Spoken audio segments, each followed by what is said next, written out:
નમસ્કાર, આપ જોઈ રહ્યા છો સ્પાર્ક ટુડે ન્યૂઝ। માંગરોળ બંદરની 2000 જેટલી ફિશિંગ બોટને દરિયામાંથી પરત બોલાવાઈ।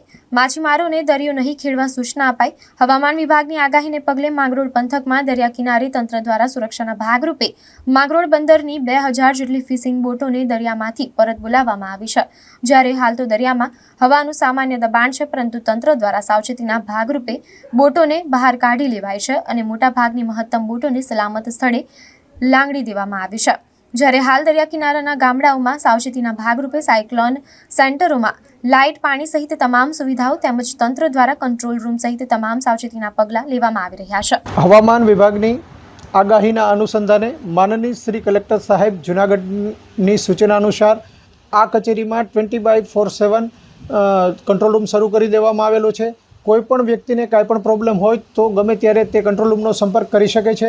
અમારા કંટ્રોલ રૂમના નંબરો પણ જાહેર કરી દેવામાં આવેલા છે।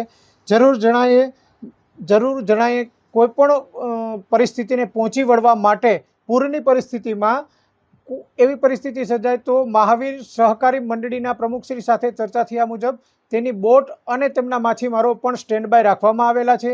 તેમજ આ તાલુકાના અમુક ગામોમાં જે દરિયાની નજીકના ગામો છે તેમની અંદર સાયક્લોન સેન્ટર સ્થિત કરવામાં આવેલા છે।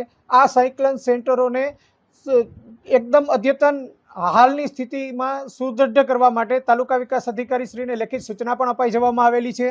તેમજ આ મત્સ્ય ઉદ્યોગ અધિક્ષકશ્રીને પણ સૂચના અપાઈ છે કે બને તેટલી બોટો દરિયામાંથી પરત બોલાવી લેવાય। તેમના જણાવ્યા અનુસાર 2000 જેટલી બોટોને પણ પરત બોલાવી લેવામાં આવેલ છે।